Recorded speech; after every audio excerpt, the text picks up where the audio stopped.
നമസ്കാരം. ന്യൂസ് പ്രധാന വാർത്തകൾ. കോൺഗ്രസിൽ പുനഃസംഘടനയുമായി ബന്ധപ്പെട്ട ഒരു ചർച്ചയും ആരംഭിച്ചിട്ടില്ലെന്ന് കെ മുരളീധരൻ. കെ സുധാകരന് പാർട്ടിയെ നയിക്കാനുള്ള ആരോഗ്യമുണ്ട്. കെപിസിസി പ്രസിഡന്റും പ്രതിപക്ഷ നേതാവും തമ്മിൽ യാതൊരു പ്രശ്നങ്ങളുമില്ല. സർക്കാരിനെ ജനങ്ങൾക്കും അടുത്തു എന്നതിന്റെ പ്രതിഫലനമാണ് തദ്ദേശ ഉപതെരഞ്ഞെടുപ്പ് ഫലമെന്നും അടുത്ത സർക്കാരുണ്ടാക്കാൻ UDFന് കഴിയുമെന്നും കെ മുരളീധരൻ. ദേശമംഗലത്ത് കേരളോത്സവത്തിലെ ഫുട്ബോൾ മത്സരത്തിന് പിറകെ കൂട്ടത്തല്ല്. തമ്മിലടിച്ചത് Desamangalam the group, Attupuram blue diamond ക്ലബ്ബുകൾ തമ്മിൽ. സംഘർഷത്തിൽ ക്ലബ് അംഗങ്ങൾക്കും കാണികൾക്കും പരിക്ക്. ഷൊർണൂരിൽ മാസ്റ്റർ പ്ലാൻ തയ്യാറാക്കുന്നതിന്റെ ഭാഗമായി ഡ്രോൺ സർവേ തുടങ്ങി. സർവേ ആരംഭിച്ചത് കണയം ഭാഗത്തുനിന്ന്. 20 ദിവസം കൊണ്ട് സർവേ പൂർത്തിയാക്കും. ഷൊർണൂർ ബസ് സ്റ്റാൻഡ് നവീകരണം പുരോഗമിക്കുന്നു. ബസ് സ്റ്റാൻഡ് യാർഡ് പൂർണ്ണമായും കോൺക്രീറ്റ് ചെയ്യും. ഓങ്ങല്ലൂരിൽ കൃഷി നശിപ്പിക്കാനെത്തിയ കാട്ടുപന്നികളെ വെടിവെച്ചു കൊന്നു. പഞ്ചായത്തിലെ വിവിധ പ്രദേശങ്ങളിൽ നിന്നായി കൊന്നൊടുക്കിയത് 25ഓളം കാട്ടുപന്നികളെ. നടപടി ഗ്രാമപഞ്ചായത്തിന്റെയും വനം വകുപ്പിന്റെയും മേൽനോട്ടത്തിൽ. പട്ടാമ്പിയിൽ ഭാരതപ്പുഴയ്ക്ക് കുറുകെ പുതിയ പാലം നിർമ്മാണത്തിന് ടെൻഡർ ക്ഷണിച്ചു. ടെൻഡർ സ്വീകരിക്കുക ഈ മാസം 26 വരെ.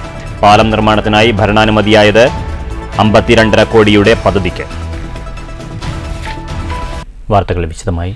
കോൺഗ്രസിൽ പുനഃസംഘടനയുമായി ബന്ധപ്പെട്ട ഒരു ചർച്ചയും ആരംഭിച്ചിട്ടില്ലെന്ന് കെ മുരളീധരൻ. കെ സുധാകരന് പാർട്ടിയെ നയിക്കാനുള്ള ആരോഗ്യമുണ്ട്.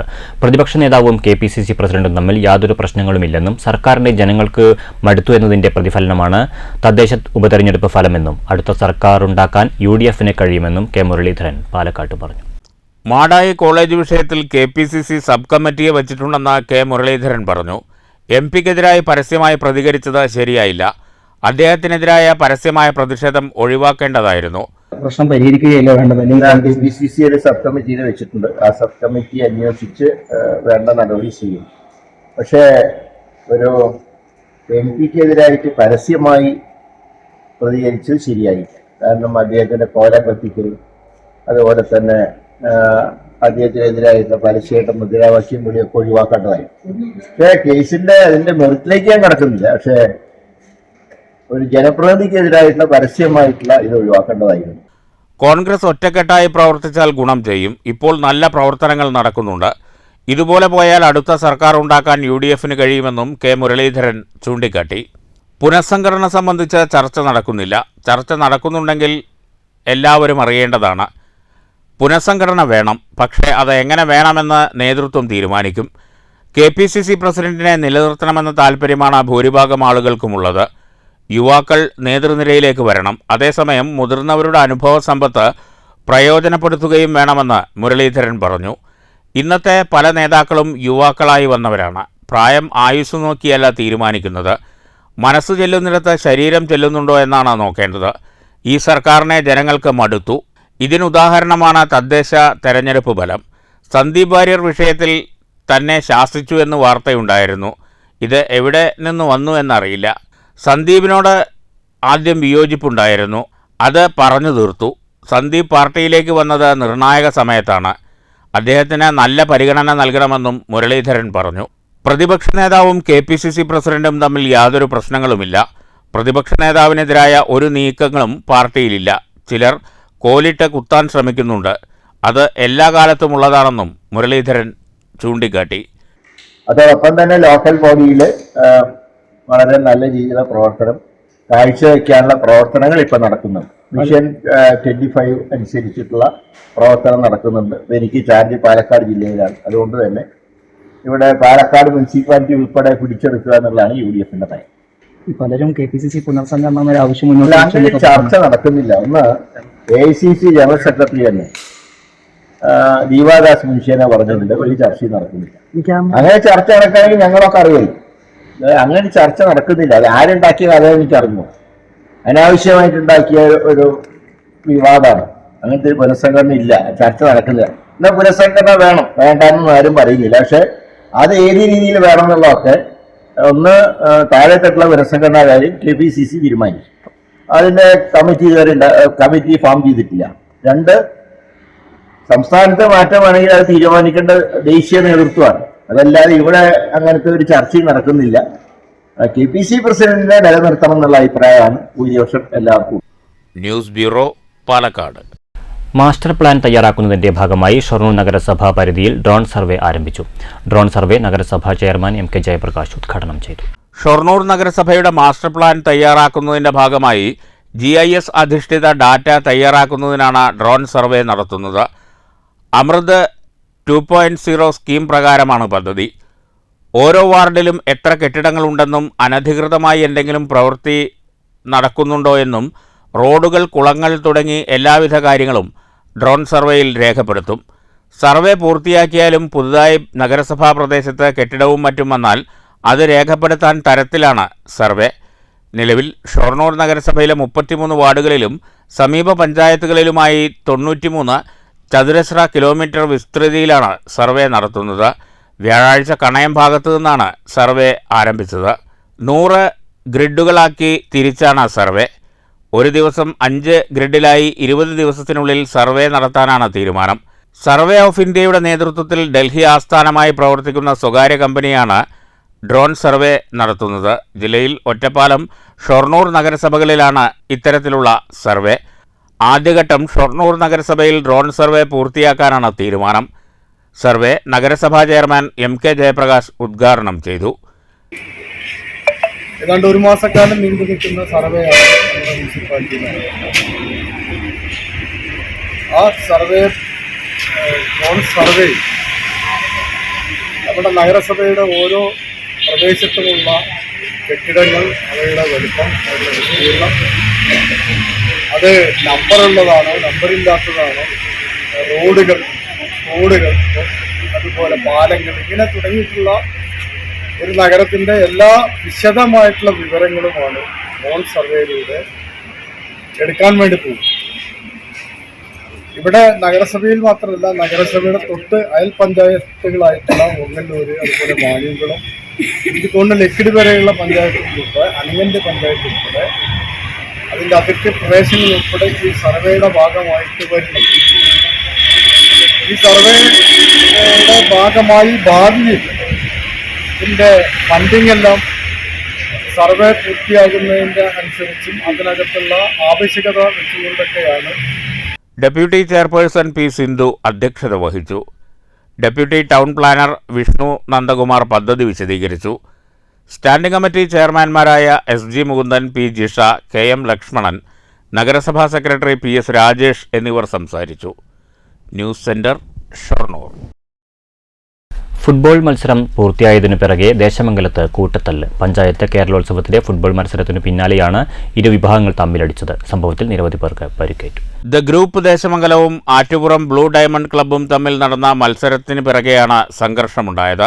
സംഭവത്തിൽ ക്ലബ്ബ് അംഗങ്ങൾക്കും കാണികൾക്കും പരിക്കേറ്റു. പരിക്കേറ്റ ദേശമംഗലം സ്വദേശി മുഹമ്മദ് ജാഫറിനെ ആശുപത്രിയിൽ പ്രവേശിപ്പിച്ചു. സംഭവത്തിൽ ഉൾപ്പെട്ട മറ്റുള്ളവരും തൃശൂർ മെഡിക്കൽ കോളേജിൽ ചികിത്സ തേടിയിട്ടുണ്ട്. മത്സരത്തിൽ വിജയിച്ച ഒരു ടീം സമ്മാനം സ്വന്തമാക്കിയ ശേഷം മറുവിഭാഗം കൂവിയതാണ് പ്രകോപനത്തിന് കാരണമായത്. സംഭവത്തിൽ കേസെടുത്തതായി ചെറുതുരുത്തി പോലീസ് അറിയിച്ചു. തുടർ നടപടികൾ സ്വീകരിച്ചു വരികയാണെന്നും പോലീസ് പറഞ്ഞു. News bureau, Thrissur. ഓങ്ങല്ലൂരിൽ കൃഷി നശിപ്പിക്കാനെത്തിയ കാട്ടുപന്നികളെ വെടിവെച്ചു കൊന്നു. ഗ്രാമപഞ്ചായത്തിന്റെയും വനംവകുപ്പിന്റെയും മേൽനോട്ടത്തിലായിരുന്നു നടപടി. പഞ്ചായത്തിലെ വിവിധ ഭാഗങ്ങളിലായി 25ഓളം കാട്ടുപന്നികളെയാണ് വെടിവെച്ചു കൊന്നത്. ഓങ്ങല്ലൂർ പഞ്ചായത്ത് പരിധിയിലെ വിവിധ പാടശേഖരങ്ങളിൽ കാട്ടുപന്നി ശല്യം രൂക്ഷമാണ്. നെൽകൃഷി ഉൾപ്പെടെ കൃഷി വ്യാപകമായി നശിപ്പിക്കുന്നുണ്ട്. കർഷകരുടെ നിരന്തരമായ പരാതിയെ തുടർന്നാണ് പഞ്ചായത്ത് ഭരണസമിതിയുടെ ഇടപെടൽ.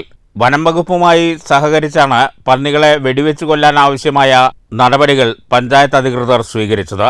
ലൈസൻസുള്ള ഷൂട്ടർമാരായ പെരിന്തൽമണ്ണയിലെ MM സക്കീർ, ദിലീപ് മേനോൻ എന്നിവരുടെ നേതൃത്വത്തിലുള്ള സംഘത്തിന്റെ സഹായത്തോടെ ഒരു ദിവസം നീണ്ട പരിശ്രമത്തിലാണ് കാട്ടുപന്നികളെ കൊന്നത്. ഓങ്ങല്ലൂരിലെ കാട്ടുപന്നി വേട്ട നിരീക്ഷിക്കാനും വിലയിരുത്താനും ഇന്ത്യ ഗവൺമെന്റ് അംഗീകാരമുള്ള ഷാർപ്പ് ഷൂട്ടർ നവാബ് സഫദ് അലി ഖാനും ഓങ്ങല്ലൂരിൽ എത്തിയിരുന്നു.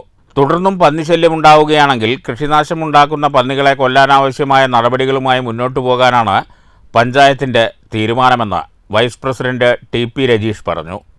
നെല്ല്, അതോടൊപ്പം മറ്റു വിളകൾ കൂടി, കപ്പയായാലും അതല്ലെങ്കിൽ തെങ്ങായാലും അതുപോലെയുള്ള എല്ലാവിധ കൃഷിക്കും നാശനഷ്ടം വരുന്ന പന്നികളെ വെടിവെച്ച് കൊല്ലുക എന്നുള്ള ലക്ഷ്യത്തോടു കൂടിയാണ് ഇവർ എത്തിയിരിക്കുന്നത്. എന്തായാലും ഇന്ന് നല്ല രൂപത്തിൽ അതിൻ്റെ ഒരു വേട്ട തുടങ്ങുകയും രാവിലെ 7 മണിക്ക് തന്നെ എത്തി ഇനി വൈകുന്നേരത്തോടു കൂടി ഈ ഒരു പ്രദേശത്തെ പഞ്ചായത്തിലെ ബഹുഭൂരിപക്ഷം പ്രദേശത്തു നിന്നുള്ള പന്നികളെ വെടിവെച്ച് ഇടുമെന്നാണ് ഞങ്ങൾ പ്രതീക്ഷിക്കുന്നത്. പഞ്ചായത്ത് ഭരണസമിതിയുടെ എല്ലാവിധ സഹായ സഹകരണങ്ങളും ഇവർക്കുണ്ടാവും. അതോടൊപ്പം തന്നെ ഇവർ നല്ല രൂപത്തിലുള്ള പ്രകടനമാണ് ഇതുമായി ബന്ധപ്പെട്ട് ഇവിടെ നടത്തുന്നത്. കർഷകരുടെ പൂർണ്ണ സഹകരണവും അധികൃതർക്ക് ലഭ്യമായി. വനംവകുപ്പിന്റെ മേൽനോട്ടത്തിലായിരുന്നു പ്രവർത്തനങ്ങൾ. കൊന്നൊടുക്കിയ പന്നികളെ സംസ്കരിച്ചു. News bureau, Pattambi. Shoranur bus stand നവീകരണം പുരോഗമിക്കുന്നു. യാർഡ് പൂർണ്ണമായും കോൺക്രീറ്റ് ചെയ്യുന്ന പ്രവൃത്തി കഴിഞ്ഞ ദിവസമാണ് ആരംഭിച്ചത്. ബസ് സ്റ്റാൻഡിന് പുറത്ത് പാതയോരത്ത് നിർത്തിയിട്ടാണ് ഇപ്പോൾ ബസ്സുകൾ യാത്രക്കാരെ കയറ്റുന്നത്. 1 മാസത്തോളം നീണ്ടു നിൽക്കുന്ന നവീകരണ പ്രവൃത്തികൾക്കാണ് ഷൊർണൂർ നഗരസഭാ ബസ് സ്റ്റാൻഡിൽ കഴിഞ്ഞ ദിവസം തുടക്കം കുറിച്ചത്. യാർഡ് പൂർണ്ണമായും കോൺക്രീറ്റ് ചെയ്യുന്നുണ്ട്. മലിനജലം ഉൾപ്പെടെ പോകുന്നതിനായി ബസ് സ്റ്റാൻഡിന്റെ ഇരുവശത്തും ചാലുകൾ നിർമ്മിക്കും. നഗരസഭയുടെ 20 ലക്ഷം രൂപ ഉപയോഗിച്ചാണ് നിർമ്മാണം. സ്റ്റാൻഡിനകത്ത് കുഴികൾ നിറയുന്നതായി ബസ്സുകാർ കഴിഞ്ഞ മാസങ്ങളിൽ പരാതി നൽകിയിരുന്നു. സ്റ്റാൻഡ് കോൺക്രീറ്റ് ചെയ്യുന്നതോടെ പതിവായി കുഴികൾ രൂപപ്പെടുന്ന പ്രശ്നത്തിന് പരിഹാരമാകും. നവീകരണം സമയബന്ധിതമായി പൂർത്തിയാക്കുമെന്ന് ചെയർമാൻ MK ജയപ്രകാശ് പറഞ്ഞു. ഷൊർണൂർ നഗരസഭയുടെ കഴിഞ്ഞ വർഷത്തെ സ്പില്ലോവർ പ്രോജക്റ്റായിട്ടുള്ള 20 ലക്ഷം രൂപയുടെ ബസ് സ്റ്റാൻഡ് യാർഡ് നവീകരണ പ്രവൃത്തിയാണ് നടക്കുന്നത്. നിലവിലുള്ള ബസ് സ്റ്റാൻഡിൽ എല്ലാം പുതിയ ഇതായി കോൺക്രീറ്റ് ചെയ്ത് അതുപോലെ 2 ഭാഗങ്ങളിലുള്ള ഡ്രൈനേജ് ശരിയാക്കുക തുടങ്ങിയ പ്രവൃത്തിയാണ് നടക്കാനുള്ളത്. 1 മാസം കൊണ്ട് പൂർത്തീകരിക്കണമെന്നാണ് ഉദ്ദേശിക്കുന്നത്. പ്രവൃത്തി എന്തായാലും ആരംഭിച്ചു കഴിഞ്ഞിട്ടുണ്ട്. 1 മാസം കൊണ്ട് തന്നെ അത് പ്രവൃത്തി പൂർത്തീകരിക്കാൻ സാധിക്കും. ബസ് സ്റ്റാൻഡിൻ്റെ മുഖച്ഛായ മാറുന്ന ഒരു പദ്ധതിയായിട്ടാണ് നഗരസഭ ഇതിനെ കാണുന്നത്. കുറേ കാലങ്ങളായിട്ടുള്ള ഷൊർണൂർകാരുടെ ഒരു പ്രധാനപ്പെട്ട ആവശ്യമാണ് ബസ് സ്റ്റാൻഡിൻ്റെ നവീകരണ പ്രവൃത്തികൾ. അത് ഈ വർഷം എല്ലാം പൂർത്തിയാക്കും എന്ന് ഈ അവസരത്തിൽ പറയാൻ ആഗ്രഹിക്കുന്നു. നിത്യേന 100 കണക്കിന് യാത്രക്കാരാണ് സ്റ്റാൻഡിലെത്താറുള്ളത്. നവീകരണം ആരംഭിച്ചതോടെ ബസ്സുകൾ യാത്രക്കാരെ കയറ്റുന്നതും ഇറക്കുന്നതും സ്റ്റാൻഡിന് പുറത്ത് പാതയോരത്താണ്. അപ്രതീക്ഷിതമായി വ്യാഴാഴ്ച രാവിലെ മഴ പെയ്തത് യാത്രക്കാർക്ക് തിരിച്ചടിയായി. നഗരത്തിലെ മലിനജല പ്രശ്നം പരിഹരിക്കുന്നതിനായി മലിനജല ശുദ്ധീകരണ പ്ലാന്റും ബസ് സ്റ്റാൻഡിനകത്ത് ഒരുക്കുന്നുണ്ട്. News centre, Shoranur. പട്ടാമ്പിയിൽ ഭാരതപ്പുഴയ്ക്ക് കുറുകെയുള്ള പുതിയ പാലം നിർമ്മാണത്തിന്റെ ടെൻഡർ ക്ഷണിച്ചു. 52,58,00,000 രൂപയ്ക്കാണ് ടെൻഡർ ക്ഷണിച്ചിട്ടുള്ളത്. ഈ മാസം 26-നാണ് ടെൻഡർ സ്വീകരിക്കുന്നതിനുള്ള അവസാന തീയതി. പുതിയ പാലം നിർമ്മാണവുമായി ബന്ധപ്പെട്ട് KIIFB, Kerala road fund board തുടങ്ങിയവയിലെ ഉന്നത ഉദ്യോഗസ്ഥരുടെ യോഗം കഴിഞ്ഞ ദിവസം കിഫ്ബി ആസ്ഥാനത്ത് MLAയുടെ നേതൃത്വത്തിൽ ചേർന്നിരുന്നു. യോഗത്തിൽ പദ്ധതിയുടെ വിശദാംശങ്ങൾ ചർച്ച ചെയ്ത് സാങ്കേതിക അനുമതി നേടിയെടുത്തു. ഇതിനു പിറകെയാണ് ഏറെ നാളായി കാത്തിരുന്ന പുതിയ പാലത്തിന്റെ നിർമ്മാണത്തിന് ടെൻഡർ ക്ഷണിച്ചിരിക്കുന്നത്. സങ്കീർണമായ നിരവധി പ്രശ്നങ്ങളാണ് പദ്ധതിയുമായി ബന്ധപ്പെട്ട് ആദ്യഘട്ടത്തിലുണ്ടായത്. പദ്ധതിയുടെ അപ്രൂവ് ചെയ്ത ഡിസൈനിലടക്കം ഭാരതപ്പുഴയിൽ മുമ്പൊരിക്കലും സംഭവിക്കാത്ത തരത്തിലുള്ള വെള്ളപ്പൊക്കത്തിന്റെ പശ്ചാത്തലത്തിൽ മാറ്റങ്ങൾ വരുത്തേണ്ടി വന്നിരുന്നു. പാലത്തിന്റെ കിഴക്കുവശത്തുകൂടെ റെയിൽവേ ലൈൻ പോകുന്നതുകൊണ്ട് തന്നെ ഒരു പരിധിയിലധികം ഉയരത്തിൽ പാലം നിർമ്മാണം സാധ്യവുമായിരുന്നില്ല. ഡിസൈനിൽ നിരവധി തവണ മാറ്റങ്ങൾ വരുത്തേണ്ടി വന്നു. 52,58,00,000 രൂപയ്ക്കാണ് ടെൻഡർ ക്ഷണിച്ചിട്ടുള്ളത്. ഈ മാസം 26-നാണ് ടെൻഡർ സ്വീകരിക്കുന്ന അവസാന തീയതി. 50 മീറ്റർ നീളവും 13.5 മീറ്റർ വീതിയിലുമാണ് പാലത്തിന്റെ നിർമ്മാണം. പ്രദേശവാസികൾക്ക് തൃപ്തികരമായ വിധത്തിൽ തന്നെ നഷ്ടപരിഹാരം നൽകി ഭൂമി ഏറ്റെടുത്ത് പദ്ധതി പൂർത്തീകരിക്കുമെന്ന് മുഹമ്മദ് മോഹസിൻ MLA അറിയിച്ചു. 52,57,60,000 രൂപയാണ് അതിന് ചെലവ് വരുന്നത്, ടെൻഡറിലേക്ക് പോയിട്ടുള്ളത്. അതോടൊപ്പം തന്നെ സ്ഥലമേറ്റെടുപ്പ് നടപടി മുന്നോട്ട് പോയിക്കൊണ്ടിരിക്കുകയാണ്. KRFBയുടെ ഉദ്യോഗസ്ഥരും കിഫ്ബിയും ഒക്കെ തന്നെ വലിയ രീതിയിൽ ഇത് യാഥാർത്ഥ്യമാക്കുന്നതിന് വേണ്ടിയിട്ടുള്ള പ്രവർത്തനങ്ങളിൽ സാങ്കേതിക തടസ്സങ്ങളെല്ലാം നീക്കുന്നതിന് സഹായിച്ചിട്ടുണ്ട്. പ്രത്യേകിച്ച് പറയേണ്ട മന്ത്രി മുഹമ്മദ് റിയാസ് അതിനു വേണ്ടിയിട്ടുള്ള എല്ലാ സഹായങ്ങളും ചെയ്തിട്ടുണ്ട്.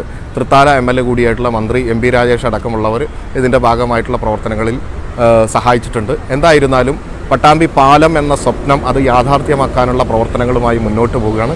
News bureau, Pattambi. മണ്ണൂരിൽ പള്ളിപ്പടി റോഡ് തകർച്ചയ്ക്കെതിരെ CPI സായാഹ്ന ധർണ നടത്തി. CPI ജില്ലാ കമ്മിറ്റി അംഗം KV ബാബു പ്രതിഷേധ ധർണ ഉദ്ഘാടനം ചെയ്തു. റോഡ് തകർച്ച ഉടൻ പരിഹരിക്കണമെന്നാവശ്യപ്പെട്ടാണ് CPI പ്രവർത്തകർ മണ്ണൂർ പള്ളിപ്പടി റോഡിൽ സായാഹ്ന പ്രതിഷേധ ധർണ നടത്തിയത്. പാതയിൽ പൈപ്പിടാനായി കുഴിയെടുത്തതാണ് തകർച്ചയ്ക്ക് കാരണമെന്ന് CPI നേതാക്കൾ ചൂണ്ടിക്കാട്ടി. പൊളിച്ച ഭാഗങ്ങൾ ശരിയായ രീതിയിൽ മണ്ണിട്ട് നികത്തി നിരപ്പാക്കാത്തതിനാൽ ഇതിലെ ഗതാഗതം ദുരിതപൂർണമാണ്. പ്രതിഷേധ ധർണ CPI ജില്ലാ കമ്മിറ്റി അംഗം KV ബാബു ഉദ്ഘാടനം ചെയ്തു. വെട്ടിപ്പൊളിച്ച് ഇട്ടിരിക്കുകയാണ്. ഈ റോഡുകൾ ടാങ്കിൽ നിന്നും വിതരണത്തിനാവശ്യമായിട്ട് പൈപ്പുകൾ ഇടുന്നതിന് ആവശ്യമായിട്ടുള്ള ഏർപ്പാടുകളാണ് പഞ്ചായത്തായാലും ശരി വാട്ടർ അതോറിറ്റി ആയാലും ചെയ്തുകൊണ്ടിരിക്കുന്നത്. അതും ജനങ്ങൾക്കെല്ലാം ആവശ്യപ്പെട്ടതുമാണ്. എന്നാൽ ഈ കുണ്ടും കുഴിയും ഇപ്പോൾ ഇത് പാറ പോയ പോലെ ഉറച്ചു കിടക്കുന്ന ഒരു സാഹചര്യമാണ്. ഇപ്പോൾ ഈ ഇങ്ങനെയുള്ള ഒരു സാഹചര്യത്തിൽ നിത്യേന അപകടങ്ങൾ വരുന്ന ഒരു സാഹചര്യമാണ്. ഈ റോഡിൻ്റെ ഗതാഗതം എന്ന് പറയുന്നത് മങ്കര പഞ്ചായത്തിലേക്ക് വളരെ എളുപ്പത്തിൽ കടന്നു ചെല്ലാൻ വേണ്ടി കഴിയുന്ന ഒരു തറ റോഡാണ്. K. ശ്രീജിത്ത് അധ്യക്ഷത വഹിച്ചു. LC secretary N. Thankappan, K. Shoukath Ali എന്നിവർ പ്രസംഗിച്ചു. News bureau, Pathiripala. വൈദ്യുതി നിരക്ക് വർധനയ്ക്കെതിരെ SDPI ഷൊർണൂർ ടൗണിൽ പ്രതിഷേധ പ്രകടനം നടത്തി. സാധാരണക്കാരോടുള്ള വെല്ലുവിളിയാണ് വൈദ്യുതി ചാർജ് വർധനയെന്ന് SDPI മുനിസിപ്പൽ കമ്മിറ്റി കുറ്റപ്പെടുത്തി. രൂക്ഷമായ വിലക്കയറ്റം മൂലം ജനങ്ങൾ പൊറുതിമുട്ടിയ അവസ്ഥയാണ് ഇപ്പോൾ ഉള്ളത്. തൊഴിലില്ലായ്മയും രൂക്ഷമാണ്. ഈ സാഹചര്യത്തിൽ വൈദ്യുതി നിരക്ക് കൂടി വർദ്ധിപ്പിക്കുന്നത് ജനങ്ങൾക്ക് ഇരട്ടി പ്രഹരമാകുമെന്ന് SDPI നേതാക്കൾ ആരോപിച്ചു. കേന്ദ്ര കേരള സർക്കാരുകൾ കോർപ്പറേറ്റ് മുതലാളിമാർക്കു വേണ്ടി മാത്രമാണ് പ്രവർത്തിക്കുന്നത്. വൈദ്യുതി നിരക്ക് വർധന ഉടൻ പിൻവലിക്കണമെന്നും SDPI ആവശ്യപ്പെട്ടു.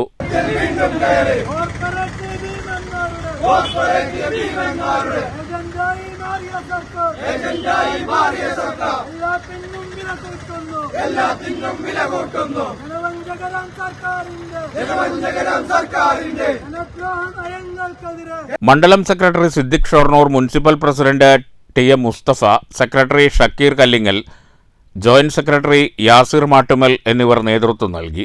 News centre, Shoranur. ഗുരുവായൂർ ഏകാദശിയോടനുബന്ധിച്ച് വാണിയംകുളം പുലാച്ചിത്ര കിള്ളിക്കാവിൽ സമ്പൂർണ്ണ നാരായണീയ പാരായണം നടന്നു. ക്ഷേത്രം മാതൃസമിതിയുടെ നേതൃത്വത്തിലായിരുന്നു പരിപാടി. നാരായണീയ പാരായണത്തിനു ശേഷം ഏകാദശി വ്രതമെടുത്ത ഭക്തർക്ക് പ്രസാദ വിതരണവും ഉണ്ടായി. ഓം നമോ ഭഗവതേ വാസുദേവായ. ഓം നമോ ഭഗവതേ വാസുദേവായ. ഓം വിശ്വസ്മൈ നമഃ. ഓം വിശ്വം വിഷ്ണുർവഷട്കാരോ ഭൂതഭവ്യഭവത് പ്രഭുഃ ഭൂതകൃദ്ഭൂതഭൃദ്ഭാവോ ഭൂതാത്മാ ഭൂതഭാവനഃ. ഭൂതാത്മാ പരമാത്മാ ച മുക്താനാം പരമാഗതിഃ. അവ്യയ പുരുഷഃ സാക്ഷി ക്ഷേത്രജ്ഞോക്ഷര ഏവ ച. യോഗോ യോഗമിദാം നേത പ്രധാന പുരുഷേശ്വരഃ. നാരസിംഹബഹു ശ്രീമാൻ കേശവഃ പുരുഷോത്തമഃ. സർവശർവശിവസ്ഥാണുർഭൂതാധിർനിധിരവ്യഃ. സംഭവോ ഭാവനോ ഭർത്ത പ്രഭവ പ്രഭുരീശ്വരഃ. കാർബൺ സന്തുലിത ഒറ്റപ്പാലം പദ്ധതി നിർവഹണ ഘട്ടത്തിലേക്ക്. പ്രാഥമിക പഠനത്തിനു ശേഷം ഹരിത കേരള മിഷന്റെ സഹായത്തോടെയാണ് ആദ്യഘട്ട പ്രവർത്തനങ്ങളിലേക്ക് നഗരസഭ ചുവടുവെച്ചത്. പാലക്കാട് ജില്ലയിൽ കാർബൺ സന്തുലിതാവസ്ഥ പദ്ധതി നടപ്പാക്കുന്ന ആദ്യ തദ്ദേശ സ്ഥാപനമായി ഒറ്റപ്പാലം മാറുകയാണ്. ഇതര തദ്ദേശ സ്ഥാപനങ്ങൾ കാർബൺ സന്തുലിത പദ്ധതിയുടെ പ്രാഥമിക പഠനം തുടങ്ങുന്ന ഘട്ടത്തിൽ മാത്രം എത്തി നിൽക്കുമ്പോൾ പഠനം പൂർത്തിയാക്കി ആദ്യഘട്ടം നടപ്പാക്കാൻ ഒരുങ്ങുകയാണ് ഒറ്റപ്പാലം നഗരസഭ. ഇതിനു മുന്നോടിയായി ഹരിത കേരള മിഷൻ അധികൃതരുമായി ചർച്ചകൾ പൂർത്തിയായെന്ന് നഗരസഭാ ചെയർപേഴ്സൺ K. ജാനകിദേവി പറഞ്ഞു. ആദ്യഘട്ടം തുടങ്ങുന്നതിൻ്റെ ഭാഗമായി 24-ന് നിലവിലുള്ള വിദഗ്ധ സമിതിയുടെ യോഗം നടക്കും. KSEB ഉദ്യോഗസ്ഥർ, കൃഷി ഓഫീസർ, കോളേജ് പ്രൊഫസർമാർ, വകുപ്പ് മേധാവികൾ തുടങ്ങിയവരെ ഉൾപ്പെടുത്തി സമിതി വിപുലീകരിക്കും. തുടർന്ന് കാർബൺ സന്തുലിതാവസ്ഥയുടെ പ്രാധാന്യം ബോധവൽക്കരിക്കാൻ ജനുവരി 1-ന് കൺവെൻഷൻ നടത്തും. തുടർന്ന് ഇത് സംബന്ധിച്ച് പ്രത്യേക വാട്സഭകൾ ചേരുമെന്നും അധികൃതർ പറഞ്ഞു. വ്യാപാരികൾ, റെസിഡൻസ് അസോസിയേഷനുകൾ, ഓട്ടോറിക്ഷ തൊഴിലാളികൾ തുടങ്ങി വിവിധ വിഭാഗങ്ങളിലുള്ളവർക്ക് ബോധവൽക്കരണം നൽകും.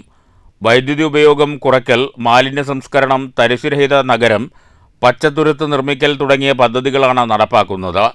ആദ്യഘട്ടം മാർച്ചിൽ പൂർത്തിയാക്കാൻ തീരുമാനമായി.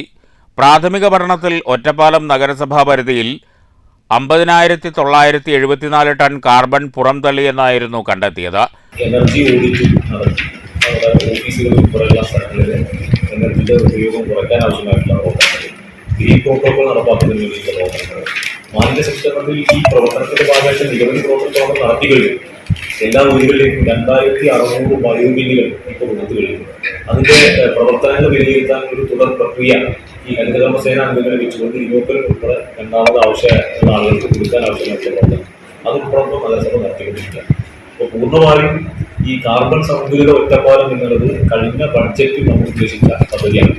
അതിന്റെ ഒരു വലിയ മുന്നോട്ട് പോക്കാണ്, വലിയ ചുവടുവയ്പ്പാണ് ഒറ്റപ്പാലം നഗരസഭ നടത്തിയിരിക്കുന്നത്. തീർച്ചയായും ഗവൺമെന്റ് ഈ കാര്യത്തിൽ ഒറ്റപ്പാലം നഗരസഭയെ പരിഗണിക്കുന്നു. ജില്ലയിലെ ആദ്യത്തെ നഗരസഭയായി ഒറ്റപ്പാലം നഗരസഭയെ പരിഗണിക്കുന്നു എന്നുള്ളതിൽ വലിയ സന്തോഷമുണ്ട്. നഗരസഭ ഇപ്പോൾ വലിയൊരു പ്രവർത്തനം ഇതിന്റെ ഭാഗമായി നടപ്പാക്കിയിട്ടുണ്ട്. ഇപ്പോൾ വലിയ ചർച്ചാ വിഷയം, ലോകത്താകെ ചർച്ച നടന്നുകൊണ്ടിരിക്കുന്ന ഏറ്റവും ഒരു പ്രതിസന്ധി നടന്നിട്ടുള്ള സാഹചര്യത്തെ നഗരസഭ മുൻകൂട്ടി കണ്ട് അതിനെ പ്രതിരോധിക്കാൻ ആവശ്യമായിട്ടുള്ള പ്രവർത്തനം. 2 വർഷത്തെ കണക്ക് പ്രകാരം പുറന്തള്ളപ്പെടുന്ന കാർബണിന്റെ അളവ് 7.4% വർദ്ധിച്ചതായും പഠനത്തിൽ കണ്ടെത്തിയിരുന്നു. നഗരസഭാ പരിധിയിലെ 30 വാർഡുകളിൽ നിന്നുള്ള 10,000 വീടുകളിലെയും സ്ഥാപനങ്ങളിലെയും വൈദ്യുതി, പെട്രോൾ, ഡീസൽ, പാചകവാതകം തുടങ്ങിയവയുടെ ഉപയോഗം കണക്കാക്കിയാണ് കാർബൺ പുറന്തള്ളൽ വിലയിരുത്തിയത്. കാർബൺ ന്യൂട്രൽ ഒറ്റപ്പാലം എന്ന പദ്ധതിയായി ബജറ്റിൽ ഉൾപ്പെടുത്തിയായിരുന്നു പ്രവർത്തനങ്ങൾ. പ്രാഥമിക പഠനത്തിന് ശേഷം ബയോബിൻ വിതരണം, ഇനാകുളം വിതരണം തുടങ്ങിയവയും നഗരസഭ ആരംഭിച്ചിട്ടുണ്ട്. ഒറ്റപ്പാലം നഗരസഭാ chairperson K Janaki Devi, vice chairman K Rajesh, Haritha Kerala mission ജില്ലാ coordinator P Saithalavi, resource person K Sithara, Sasi Kottayil, secretary Pradeep തുടങ്ങിയവർ ഇതുമായി ബന്ധപ്പെട്ട് ചേർന്ന അവലോകന യോഗത്തിൽ സംസാരിച്ചു. News bureau, Ottapalam. പ്രധാന വാർത്തകൾ വീണ്ടും. കോൺഗ്രസിൽ പുനഃസംഘടനയുമായി ബന്ധപ്പെട്ട ഒരു ചർച്ചയും ആരംഭിച്ചിട്ടില്ലെന്ന് കെ മുരളീധരൻ. കെ സുധാകരന് പാർട്ടിയെ നയിക്കാനുള്ള ആരോഗ്യമുണ്ട്. KPCC പ്രസിഡന്റും പ്രതിപക്ഷ നേതാവും തമ്മിൽ യാതൊരു പ്രശ്നങ്ങളുമില്ല. സർക്കാരിനെ ജനങ്ങൾക്കും അടുത്തു എന്നതിന്റെ പ്രതിഫലനമാണ് തദ്ദേശ ഉപതെരഞ്ഞെടുപ്പ് ഫലമെന്നും അടുത്ത സർക്കാരുണ്ടാക്കാൻ UDFന് കഴിയുമെന്നും കെ മുരളീധരൻ. ദേശമംഗലത്ത് കേരളോത്സവത്തിലെ ഫുട്ബോൾ മത്സരത്തിന് പിറകെ കൂട്ടത്തല്ല്. തമ്മിലടിച്ചത് Desamangalam the group, Attupuram blue diamond ക്ലബ്ബുകൾ തമ്മിൽ. സംഘർഷത്തിൽ ക്ലബ് അംഗങ്ങൾക്കും കാണികൾക്കും പരിക്ക്. ഷൊർണൂരിൽ മാസ്റ്റർ പ്ലാൻ തയ്യാറാക്കുന്നതിന്റെ ഭാഗമായി ഡ്രോൺ സർവേ തുടങ്ങി. സർവേ ആരംഭിച്ചത് കണയം ഭാഗത്തുനിന്ന്. 20 ദിവസം കൊണ്ട് സർവേ പൂർത്തിയാക്കും. ഷൊർണൂർ ബസ് സ്റ്റാൻഡ് നവീകരണം പുരോഗമിക്കുന്നു. ബസ് സ്റ്റാൻഡ് യാർഡ് പൂർണ്ണമായും കോൺക്രീറ്റ് ചെയ്യും. ഓങ്ങല്ലൂരിൽ കൃഷി നശിപ്പിക്കാനെത്തിയ കാട്ടുപന്നികളെ വെടിവെച്ചു കൊന്നു. പഞ്ചായത്തിലെ വിവിധ പ്രദേശങ്ങളിൽ നിന്നായി കൊന്നൊടുക്കിയത് 25ഓളം കാട്ടുപന്നികളെ. നടപടി ഗ്രാമപഞ്ചായത്തിന്റെയും വനം വകുപ്പിന്റെയും മേൽനോട്ടത്തിൽ. പട്ടാമ്പിയിൽ ഭാരതപ്പുഴയ്ക്ക് കുറുകെ പുതിയ പാലം നിർമ്മാണത്തിന് ടെൻഡർ ക്ഷണിച്ചു. ടെൻഡർ സ്വീകരിക്കുക ഈ മാസം 26 വരെ. പാലം നിർമ്മാണത്തിനായി ഭരണാനുമതിയായത് 52.5 കോടിയുടെ പദ്ധതിക്ക്. ഈ വാർത്താ ബുള്ളറ്റിൻ സമാപിച്ചു. നമസ്കാരം.